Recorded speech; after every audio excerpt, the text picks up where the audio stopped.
하나님 말씀 우리 함께 보겠습니다. 요한복음 11장 1절에서 10절 하나님의 말씀을 귀 기울여 들어주시기 바랍니다. 어떤 병자가 있으니 이는 마리아와 그 자매 마르다의 마을 베다니에 사는 나사로라.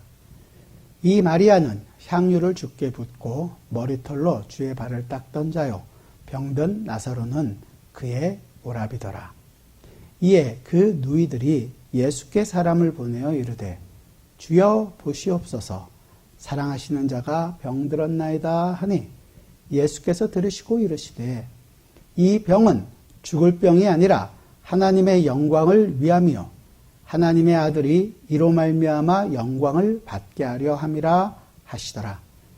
예수께서 본래 마리아와 그 동생과 나사로를 사랑하시더니 나사로가 병들었다 함을 들으시고 그 계시던 곳에 이틀을 더 유하시고 그 후에 제자들에게 이르시되 유대로 다시 가자 하시니 제자들이 말하되 랍비여, 방금도 유대인들이 돌로 치려 하였는데 또 그리로 가시려 하나이까? 예수께서 대답하시되 낮이 12시간이 아니냐? 사람이 낮에 다니면 이 세상의 빛을 봄으로 실족하지 아니하고 밤에 다니면 빛이 그 사람 안에 없는 고로 실족하느니라. 아멘. 우리가 이제 요한복음 11장으로 이르렀습니다. 이 요한복음 11장 전체적인 사건은 나사로 사건이죠. 그리고 이 나사로 사건에 있어서 가장 중요한 키포인트가 되는 구절이 아마 4절일 것입니다. 우리 4절을 같이 한번 읽어볼까요? 4절을 한 목소리로 우리 같이 읽어보겠습니다.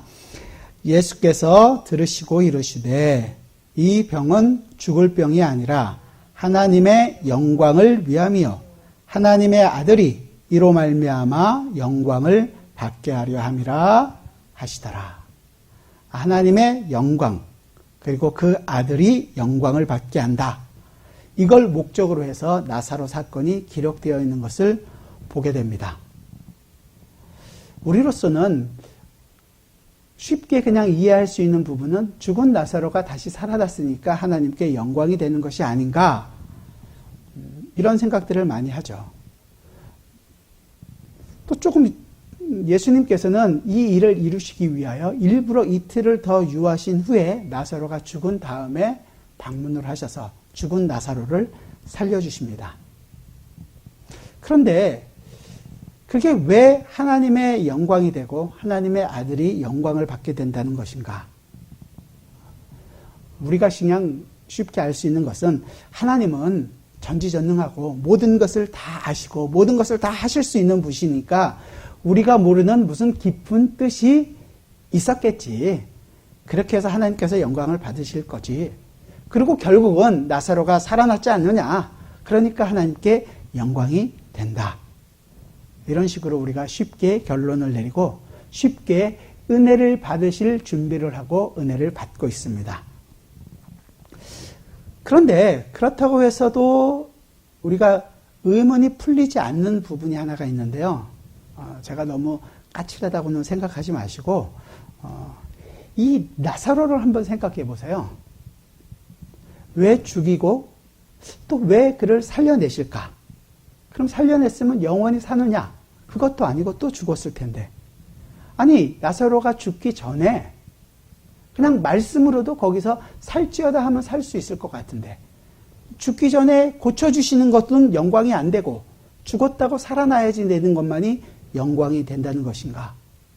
예수님께서 조금 전에 9장에서도 벌써 이미 그 맹인인 사람을 눈을 뜨게 해주시고 38년 된 병자의 병을 고쳐주시기도 하고 이 모든 것들도 하나님의 영광이 되는 것이 아닙니까? 그렇다면 나사로가 죽기 전에 지금 아프고 있는 동안에 병을 고쳐주는 것이 영광이 된다. 이건 왜 말이 안 되냔 말이죠. 일부러 죽기까지 기다렸다가 죽은 후에 와서 살려주시는 것입니다.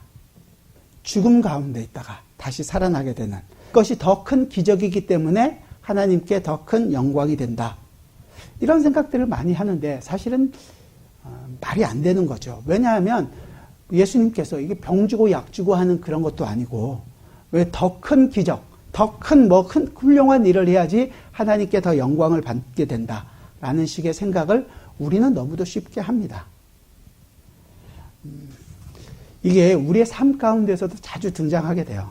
성도들이 생활하다 보면 무슨 좀 안 좋은 일을 경험하게 되는 경우들이 있잖아요. 그래서 병상에 눕게 되면 저도 어릴 때 팔을 2번을 부러졌어요. 초등학교 다닐 때. 왼쪽 팔이었거든요.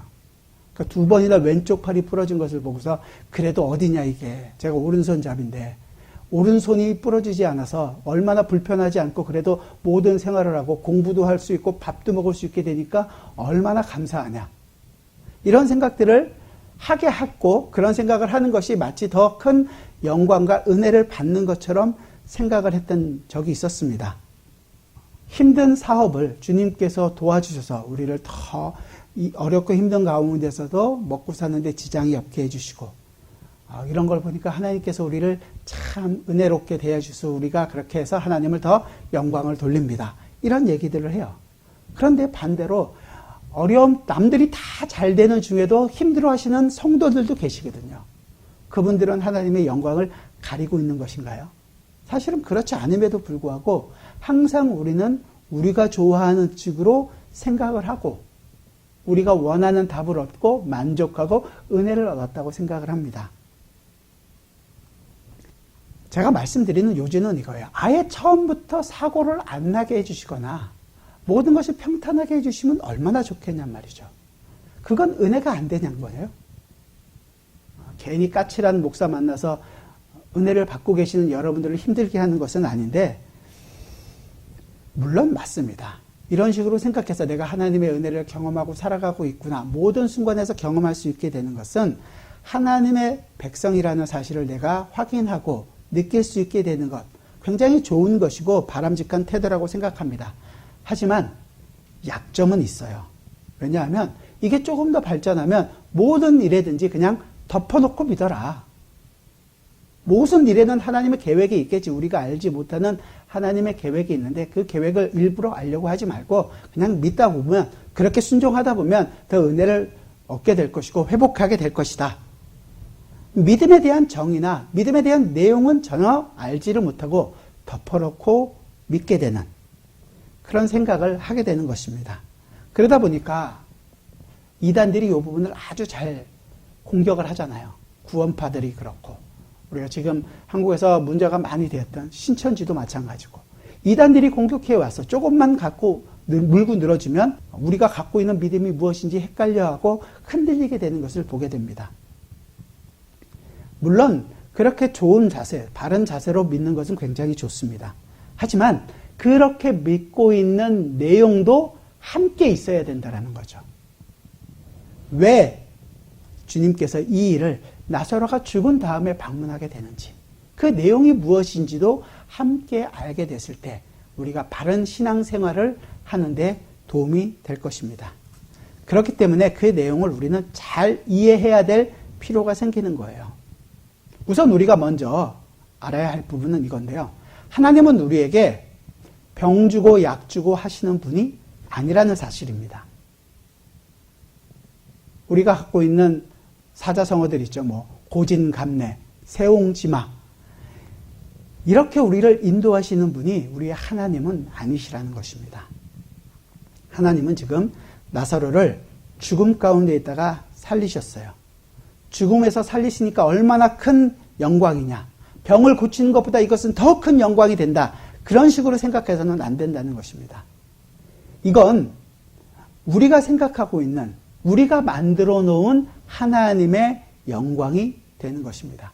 그리고 만약에 그것이 점점 더 심화되다 보면 오히려 하나님의 영광보다는 하나님을 비하하게 되는 뭐든지 하나님의 뜻, 그것을 그냥 덮어버리려고 하는 일이 돼버리는 것입니다. 왜냐하면 하나님의 성품에 대해서는 조금도 관심이 없고 하나님의 성품을 모르고 그냥 하나님의 영광만을 얘기하는 것은 내 입에 발린 하나님의 영광이 될 뿐이기 때문입니다. 조심해야 되는 거예요. 그 내용을 그래서 우리는 분명히 알아야 하는 것입니다. 오늘 읽은 이 11장의 내용은 나사로 사건을 이해하려면은 사실은 요한복음 전체의 구조를 머릿속에 두고 계시는 것이 훨씬 좋습니다. 왜냐하면 이 나사로 사건은 사복음서에서 요한복음에만 기록되어 있는 사건입니다. 요한이 다분히 의도를 가지고 이 사건을 기록하고 있다는 것입니다. 그 의도는 전체적인 요한이 갖고 있는 책의 구조 안에서 잘 놓아지고 있죠. 우리가 알고 있는 것처럼 요한이 요한복음을 쓸 때 처음 구절이 어떻게 씁니까? 요한복음 1장 1절에 태초에 말씀이 계시니라. 그렇게 시작하면서 이 요한복음이 마치 창세기 처음 시작과 비슷한 그 창세기의 시작을 우리로 하여금 머리에 염두에 두고 시작하게 되는 것을 보게 됩니다. 그리고 그 이후에 나오고 있는 1장 전체, 1장에서 2장으로 넘어가고 있을 때 7일간의 구조들, 그리고 이 요한복음 전체에 나오고 있는 내용원에서도 7번의 기적, 계속해서 777 이런 것들로 계속 나오게 되는 것을 보게 됩니다. 그리고 마지막에 20장 31절에 가서도 보면 이 책을 기록한 목적이 뭐냐면 예수가 하나님의 아들이심을 우리로 믿게 하심과 우리로 하여금 생명을 얻게 하는 것이 목적이에요. 그렇다면 나사로 사건이 단순히 기적이 일어났다, 죽은 자가 살아났다는 것이 아니라 우리로 하여금 예수가 하나님의 아들이시다는 것을 알게 되는 것이고 우리에게 새로운 생명이 주어졌다라는 것을 알게 하는 것이 목적이라는 것을 항상 생각을 하셔야 된다는 것입니다. 제가 말씀드린 것처럼 요한복음 1장 1절이 이제 새로운 창조가 시작되었다는 것을 이제 시작한다는 것을 이야기해 주고 있다면, 그리고 그 창조가 일어나게 되는 것이 하나님께 영광이 된다는 것을 알 수 있습니다. 그렇다면 창세기에서 일어났던 하나님의 영광은 어떤 것이었을까? 우리가 생각하고 있는, 우리가 지금 쫓아가고 있는 이 영광이라는 것을 알기 위해서는 처음에 시작했던 창세기의 영광은 어떤 것인가를 우리가 조금 생각해 볼 필요가 있는 것입니다. 창세기에서 영광이 어떻게 나오게 될까요? 창조주 하나님께서 세상 만물을 창조하시고 말씀하시니 그대로 되니라. 그대로 된 것을 가리켜서 뭐라고 얘기하시냐면 보시기에 좋았더라. 이 보시기에 좋았다라는 것이 바로 영광이 되는 것입니다. 그렇게 창조가 일어나고 마지막 6번째 날 하나님의 형상과 하나님의 모양을 따라 인간을 창조하셨습니다. 그 창조하신 후에 그 인간에게 명령하시죠. 땅을 생육하고 번성하여 땅에 충만하라. 근데 이 생육하고 번성하고 충만하는 것은 모든 동물들도 땅에 생육하고 번성하고 충만하게 되는 것입니다. 그리고 나서 1장 28절에서 이렇게 얘기했어요. 찾진 마시고요. 1장 28절을 제가 읽어드릴게요. 창세기 1장 28절인데 하나님이 그들에게 복을 주시며 하나님이 그들에게 이르시되 생육하고 번성하여 땅에 충만하라. 땅을 정복하라. 바다의 물고기와 하늘의 새와 땅에 움직이는 모든 생물들을 다스리라 하시니라. 이렇게 다스리라고 얘기했습니다. 그대로 하는 것이, 그대로 이루어지는 것이 하나님께 영광이 되는 것이었죠. 잘 했습니다. 동물들의 이름을 짓고 잘 다스렸습니다. 그 일을 하나님께서 하게 하시기 위하여 아담을 에덴으로 옮기시죠. 2장 15절에서 이렇게 얘기합니다. 창세기 2장 15절인데요. 여호와 하나님이 그 사람을 이끌어 에덴 동산에 두어 그것을 경작하며 지키게 하시고, 에덴 동산에 두시고 경작하고 다스리는 일을 하시는 거죠. 지키게 하시는 것입니다. 외부에 어떤 잘못된 것들이 있을 때 하나님의 말씀으로 세워가야 할 책임을 아담에게 주신 것이었습니다. 우리 2장 16절과 17절을 같이 한번 읽어봅시다.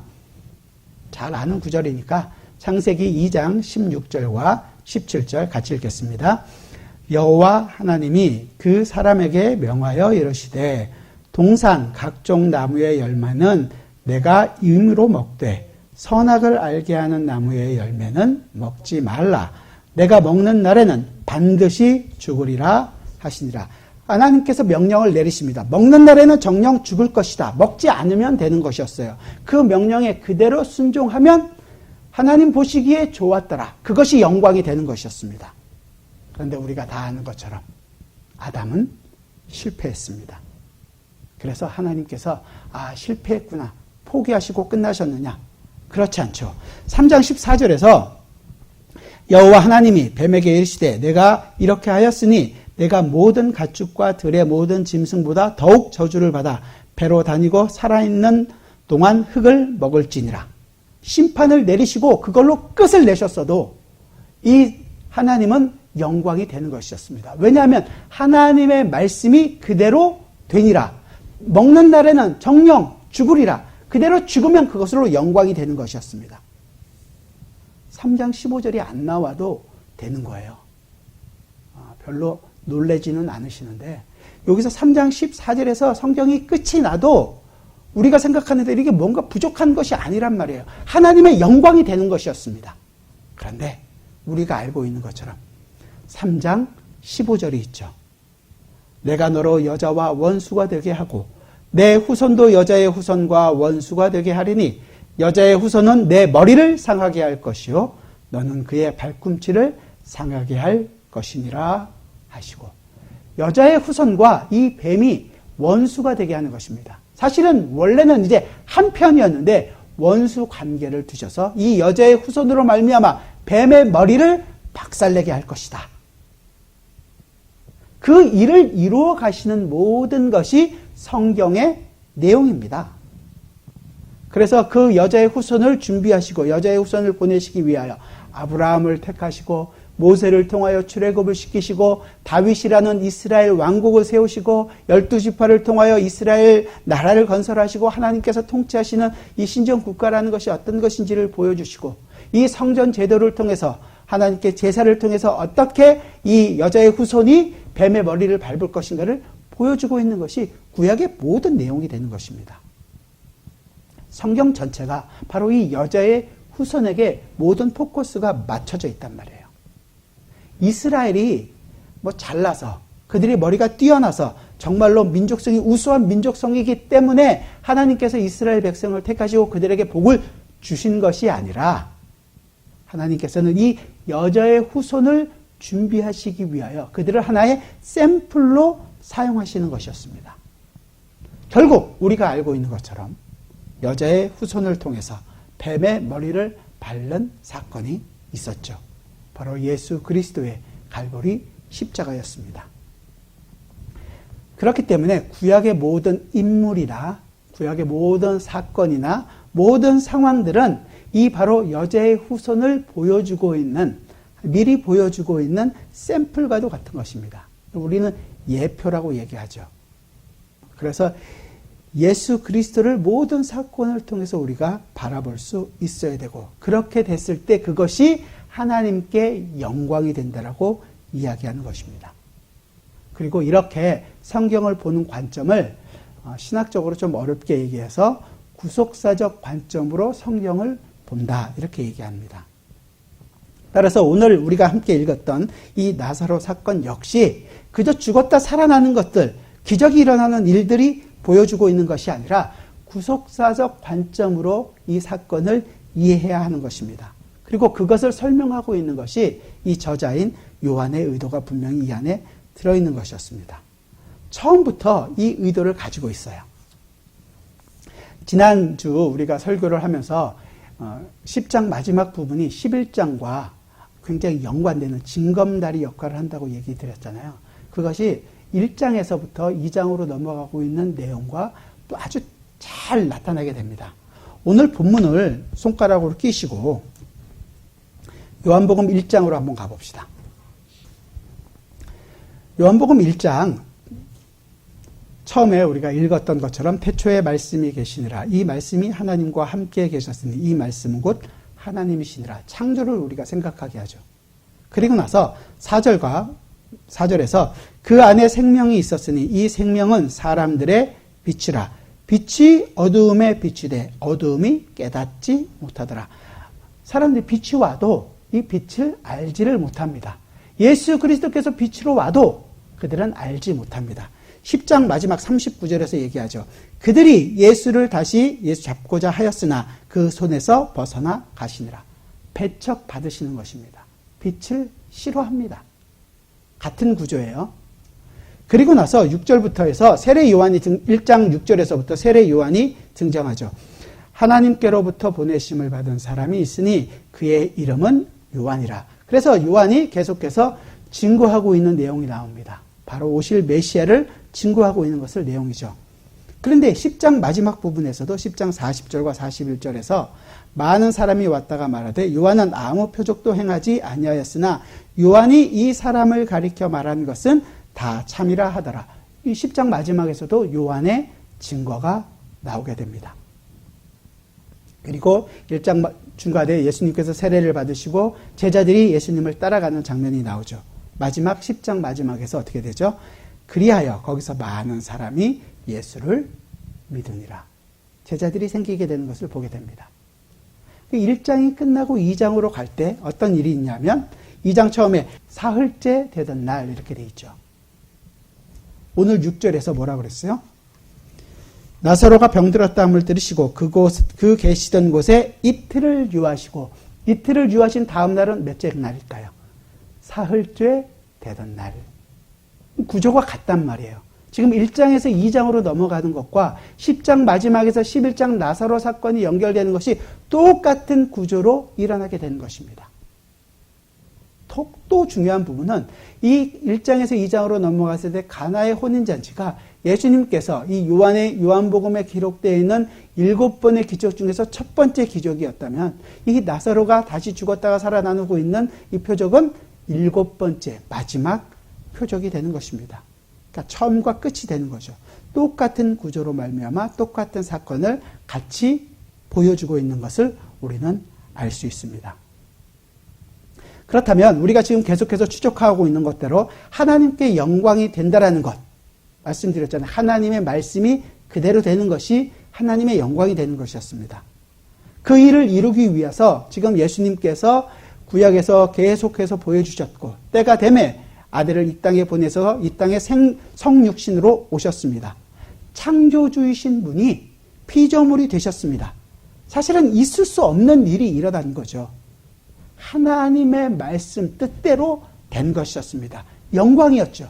그래서 모든 천군과 천사가 예수님께서 이 땅에 오실 때 찬양하게 되는 것이고 모든 만물이 그를 찬양하게 되는 것을 보게 됩니다. 하지만 세상은 아무런 관심이 없었죠. 그분의 삶에서도 그분은 자기의 뜻을, 자기가 원하는 것을 하는 삶을 사는 것이 아니라 아버지께서 하라고 하신 일, 하나님의 백성을 하나님 앞으로 인도하는 일, 그들을 지키고 보호하는 목자로서의 일만을 자신은 한다고 이야기하십니다. 온전히 하나님께서 하라고 하신 일만을 이루어 가십니다. 온전히 순종하시는 거죠. 그래서 그의 인생은 하나님께 영광이 된다고 이야기하는 것입니다. 이 모든 것을 우리가 추적하고 결론을 내본다면 지금 예수님의 인생은 그냥 자신의 인생을 사시는 것이 아니라 바로 실패한 이스라엘의 인생을, 그 이스라엘의 모든 역사를 자신의 몸에 담고 그 삶을 살아가고 계시는 것입니다. 예수님께서 이스라엘의 역사가 되셔서 그 이스라엘의 인생을 살아가고 있는 것이었습니다. 그래서 그 관점으로 볼 때 그것이 이 나사로 사건이 영광이 된다라고 이야기할 수 있는 것이요. 이렇게 보는 것이 바로 구속사적 관점으로 이 나사로 사건을 이해하는 것이고 예수님의 인생이 이스라엘의 인생과 하나가 되는 그것을 보여주고 있는 것이 나사로 사건이라는 것. 결국은 나사로 사건은 나사로의 죽음과 예수님께서 하나가 되셔서 죽으시고 다시 산 것처럼 부활하시는 것이 바로 하나님께 영광이 된다는 것이고 또한 이제 우리에게도 예수 그리스도와 함께 죽고 예수 그리스도와 함께 부활한 우리의 인생이 하나님께 영광이 된다는 것을 보여주고 있는 사건이 되는 것입니다. 그 관점으로 우리는 이 나사로 사건을 이해하고 바라볼 수 있어야 됩니다. 본문을 조금만 더 살펴보도록 하죠. 이 나사로 죽음이라는 것이 우리 인간에 있어서는 굉장히 슬픈 사건이고 굉장히 힘든 순간입니다. 이 일이 일어나고 있는 바로 이 공간이 어디냐면 마리아와 마르다의 집이라고 이야기합니다. 이 마리아가 어떤 사람인지는 2절에서 얘기하죠. 이 마리아는 향유를 주께 붓고 머리털로 주의 발을 닦던 자요 병든 나사로는 그의 오라버리더라. 마리아가 누구냐면 이 일은 이제 12장 처음에 가서 나오게 되는 일인데 12장의 사건을 11장에서 미리 기록하고 있는 거예요. 기록하고 있는 시점 자체에 이스라엘 모든 사람들이 마리아가 했던 일들을 어느 정도 다 기억하고 있었기 때문에 요한은 지금 이 사건을 미리 보여주고 있는 것입니다. 그리고 주님께서도 마태복음과 마가복음에서 이렇게 얘기하거든요. 온 천하에 어디서든지 이 복음이 전파되는 곳에는 이 여자의 행한 일도 말하여 저를 기념하라. 이 일을 다 기념하고 다 기억할 것을 예수님께서도 미리 말씀하셨습니다. 그래서 지금 2절에서 이렇게 이야기해주고 있는 거죠. 그의 형제였던 나사로가 심히 죽을 병에 걸렸습니다. 중병에 들게 되자 멀리 떨어져 계시는 예수님께 사람을 보냈습니다. 예수님, 주님께서 사랑하시는 이 나사로가 병이 들었습니다. 그런데 주님께서는 이렇게 얘기하는 거예요. 이 병은 죽을 병이 아니라 하나님의 영광을 위하는 것이고 그의 아들로 이로 인해서 영광을 받게 하려 한다. 우리 입장에서는 살려주면 더 큰 영광이 아닙니까? 빨리 와서 고쳐주세요. 거기서 그냥 나을지어다 한마디만 해주세요. 그런데 그렇게 얘기를 안 하시는 거예요. 그리고 이틀을 더 유하시는 거죠. 나중에 흘러가고 있는 모든 내용들을 시간적인 스토리, 거리상 모든 것을 계산해 보면 실질적으로 마리아가 마르다가 예수님께 사람을 보낼 그 당시에 예수님을 만날 당시에 나사로는 죽었습니다. 마리아와 마르다가 살고 있는 베단이라는 동네는 예루살렘에서 별로 떨어져 있지 않았어요. 한 1, 2마일 정도 근처. 그리고 예수님께서 계시는 곳은 거기서부터 한 25마일 정도, 요단강 동편이니까 하루길 정도를 걸어가야 되는 거거든요. 사람을 보내서 예수님께 보냈습니다. 하루길을 걸어가서 저녁에 도착해서 예수님을 만나서 전할 때에는 이미 나사로는 죽어 있는 상태였어요. 왜 어떻게 하냐면 예수님께서 이틀을 유하시고 하루길을 걸어서 오신 다음에 마리아와 마르다를 만났더니 이미 죽은 지 나흘째 된다고 얘기하거든요. 그러니까 이미 예수님을 만나는 당시에 나사로는 죽어 있었던 것입니다. 예수님께서 나사로가 죽기까지 이틀을 기다리신 것이 아니라 이미 이 사건 안에는 예수님께서 보여주고자 하시는 하나님의 뜻, 그 하나님의 영광이 되는 것이 어떤 것인지를 이미 가지고 있다는 것이에요. 1장에서 2장에서 넘어가고 있는 가나의 혼인잔치가 굉장히 유사하단 말이에요. 왜냐하면 가나의 혼인잔치도 잔치집인데도 불구하고 그것이 포도주가 떨어짐으로 말미암아서 절망으로 시작하잖아요. 그런데 그 절망 가운데서 주님께서 잔치를 영광의 자리로 만들어 가시는 것처럼 이 나사로라는 한 인물이 죽음이라는 절망 가운데에서 그를 살려내심으로 부활이라는 영광을 만들어내고 있는, 영광이 어떤 것인지를 보여주고 있는 사건이라는 것을 보게 됩니다. 그저 단순히 죽었다 살았다 이것만이 아니라 그 모든 과정 안에서 주님께서 의도하고 있는 바를 우리가 충분히 생각해야 된다는 말이에요. 우리는 지금 요사이 코로나19라는 이 사태 때문에 참 많이 힘들어하는 상황들을 맞이하고 있습니다. 사회적 격리, 그 다음에 모든 사람들과 만나고 생활해야 되는 것들, 아니면 우리의 수입에 있어서의 모든 것들이 어려워지는 것, 혹시라도 우리 주변에 이 코로나19로 말미암아 정말로 병들어 있거나 힘들어 하시는 분들이 있을 수 있습니다. 괴롭죠. 힘든 상황입니다. 왜 하나님은 이런 힘든 상황을 주셔서 우리로 하여금 이렇게 고생을 하게 하시는가? 하나님을 원망하고 싶은 순간도 있을 수 있을 것입니다. 그런데 나사로만큼은 아닐 거 아니에요. 나사로는 지금 병이 들었고 죽었습니다. 우리로 생각한 모든 것이 끝나는 상황이었습니다. 근데 예수님의 말씀은 정말로 이 모든 상황을 완전히 반전시키는 얘기거든요. 이 4절 말씀이. 우리 4절 말씀을 다시 한번 읽어볼까요? 본문 4절 같이 한번 읽어보겠습니다.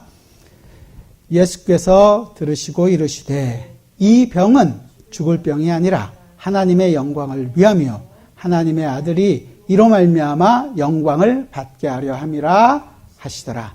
이 병은 죽을 병이 아니다. 저는 한국 번역이 조금 아쉬워요. 이 NIV 성경 그대로 보면 This sickness will not end in death거든요. 이 병은 죽음으로 끝날 병이 아니다. 이렇게 얘기하시는 거예요. 나사로의 죽음은 그의 남매들 마리아와 마르다에게 있어서는 정말로 비극적이고 슬픈 일이죠. 우리에게 있어서 코로나19라는 이 사태는 굉장히 힘들고 어렵고 비극과 슬픔의 상태가 될 수 있습니다. 그런데 이 상황이 나사로의 죽음이 죽음으로 끝나는 병이 아닌 것입니다. 우리의 상태도 이 슬퍼하고 괴로워하고 힘들어하는 것으로 끝나야 되는 상태는 아니라는 것입니다. 기억하세요. 가나의 혼인잔치가 어떻게 영광이 됐습니까? 돌 항아리 6개, 그 포도주를 먹고 그 포도주가 더 좋은 포도주였기 때문에 사람들이 영광이 되었습니까? 아닙니다. 7번째 포도주가 되셨던 예수 그리스도 자신이 우리에게 포도주로 먹여졌을 때 그 하늘의 포도주를 먹은 영광에 참여하게 되는 것이고 기쁨을 누리게 되는 것이고 진정한 잔치에 참여하게 되는 것이었습니다. 이것이 영광이고 진정한 기쁨이었습니다. 그렇게 절망의 자리가 기쁨의 자리로 옮겨지게 된 것이었습니다. 그렇다면 오늘도 이 죽음이 아니라 우리의 이 코로나19라는 절망의 순간이 아니라 우리는 예수 그리스도로 말미암아 우리에게 부활이라는 새로운 생명이 주어지기 위한 부분이라는 것을 놓쳐서는 안 될 것입니다. 주님은 우리를 살리기 위하여 지금 그 나사로의 죽음 안으로 들어가십니다. 그 죽음과 함께 하십니다. 나의 죽음과 나의 고통과 주님은 하나가 되십니다. 그렇게 우리도 예수 그리스도와 함께 죽었습니다. 바울은 이것을 갈라디아서 2장 20절에서 내가 그리스도와 함께 십자가에 못 박혔나니 그런즉 이제 내가 사는 것이 아니요 내 안에 있는 예수 그리스도가 산다고 고백하고 있는 것입니다. 그렇게 주님은 우리의 죽음과 하나가 되십니다. 나의 이 비참과 나의 이 절망과 나의 이 고독과 주님은 하나가 되어주십니다. 그렇게 하나가 되신 주님은 십자가에서 죽으십니다. 그러나 그 죽음은, 그 십자가의 죽음은 죽음으로 끝나지 않습니다. 주님은 부활하셨습니다. 그 주님의 부활 안에 우리도 함께 부활합니다. 그 죽음이 죽음으로 끝이 아니라 부활로 끝이 난 것 같이 우리의 죽음도 죽음으로 끝나는 것이 아니라 부활로 다시 일어나게 됩니다. 부활이 새로운 생명이 바로 우리의 끝인 것입니다. 그래서 이제 우리에게는 새로운 피조물로서 새로운 시작이 주어지게 되었습니다. 우린 이 사실을 매 순간 매일매일 경험하며 살아갑니다. 그래서 사도 바울이 이야기한 것처럼 나는 날마다 죽노라. 나는 날마다 내 욕심과 내 이 간악한 죄성과 함께 죽노라. 내가 판단하고 내 욕심대로 살려가고 있는 그 모든 것과 함께 죽노라. 내 노력과 내 자랑과 내 모든 것과 함께 날마다 나는 죽노라. 그리고 나는 예수 그리스도와 함께 부활합니다. 왜냐하면 이 죽음은 죽음으로 끝날 것이 아니기 때문입니다. 예수님께서 죽음으로 끝나지 않으셨기 때문입니다. 예수님이 부활하셨습니다. 우리도 역시 부활합니다. 죽음이 없는 부활은 없습니다. 우리 인생에서 우리가 죽었다라는 사실을 매 순간 확인하게 됩니다. 그 죽음이 있어야 우리의 인생에서도 부활을 경험하게 되는 것입니다. 그렇게 주님께서 우리와 하나가 되셔서 우린 죽음 앞에서도 이제 당당할 수 있는 사람들이 되었습니다. 왜냐하면 그 죽음이 끝이 아니기 때문입니다. 이 코로나 바이러스 19라는 이 사태가 우리의 이 위기의 상황이 우리의 끝이 아닌 것입니다. 왜냐하면 주님이 우리와 함께 부활하셨기 때문입니다. 우리 승리의 메시지는 이 힘든 상황에서도 내 사업은 이렇게 지켜주셔서 내 사업은 이렇게 잘 됐습니다. 나는 이렇게 먹고 사는 데는 아무 지장 없이 하나님께서 만들어 주셨습니다. 이것이 우리의 승리의 기쁨이 아니라 나는 지금 점점 더 열악할 수밖에 없고 어쩌면 내 상황은, 내 육체는 더 힘들어질 수 있는 상황이 될지 모르지만 주님께서 나와 함께 하셔서 내가 그리스도와 함께 죽고 그리스도와 함께 부활하는 것, 바로 그것이 나의 영광이 된다고 이야기하는 것입니다. 그리고 바로 그 관점으로 우리의 인생을 바라볼 수 있어야 할 것입니다. 코로나19라는 이 상황은 우리로 하여금 정말로 많은 어려움을 경험하게 합니다. 경제적인 어려움뿐만이 아니라 사회적인 관계를 맺는 것도 굉장히 어렵게 합니다. 지금 당장도 굉장히 생소하고 낯선 환경 속에서 우리는 예배할 수밖에 없습니다. 어렵고 적응하기도 참 쉽지 않은 것 같아요. 하지만 이 모든 상황을 우리가 바르게 이해하는 정말로 좋은 관점은 뭐냐면 주님께서 지금 나의 죽음 안으로 들어오셔서 이 나사로의 죽음 안으로 들어오셔서 죽음과 하나가 되어 주십니다. 그래서 그 죽음은, 지금 나의 상황은 그 죽음으로 끝나는 상황이 아니라, 지금 나의 상황으로 끝나는 것이 아니라 예수 그리스도의 부활로, 예수 그리스도의 승리로, 예수 그리스도의 영광으로 끝이 날 것이라는 것을 우리는 고백하게 되는 것입니다. 그리고 그것이 영광이라는 것을 우리는 고백하게 됩니다. 예수 그리스도와 함께 죽고 예수 그리스도와 함께 부활하는 이 기쁨을 누려가시기 바랍니다. 기도하겠습니다. 사랑하는 주님, 우리의 삶 가운데에서 조그만 어려움이 있어도 우리는 하나님을 원망하거나 때로는 나의 믿음이 이만큼 괜찮다라는 것을 증명하기 위하여 그래도 이 정도가 어디냐고 스스로를 위로합니다. 하나님의 말씀이 우리 안에서 이루어질 때 내 죄가 드러나게 되는 그 순간 정말로 주님 앞에 납작 엎드리게 하여 주시고 눈물로 주님 앞에 회개하게 하여 주시고 내 죄가 드러나는 그 순간 바로 그 죄와 함께 예수 그리스도께서 십자가에 죽으시고 나도 함께 그 자리에서 죽었음을 고백하게 하여 주시고 이제 그 죽음이 나의 끝이 아니라 예수 그리스도의 부활로 그 승리에 참여하는 자라는 것을 알게 하여 주셔서 그리스도의 부활과 함께한 이 기쁨의 자리로 나올 수 있는 저희 모두가 되게 하여 주옵소서.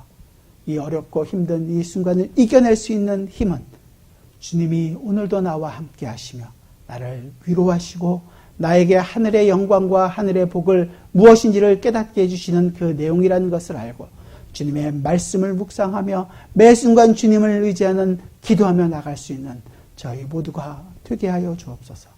그때마다 하늘의 영광을 경험하게 하시고 하늘의 진정한 위로와 진정한 평강이 우리 모든 삶 가운데에서 경험하게 하여 주옵소서. 예수 그리스도의 이름으로 기도드리옵나이다. 아멘.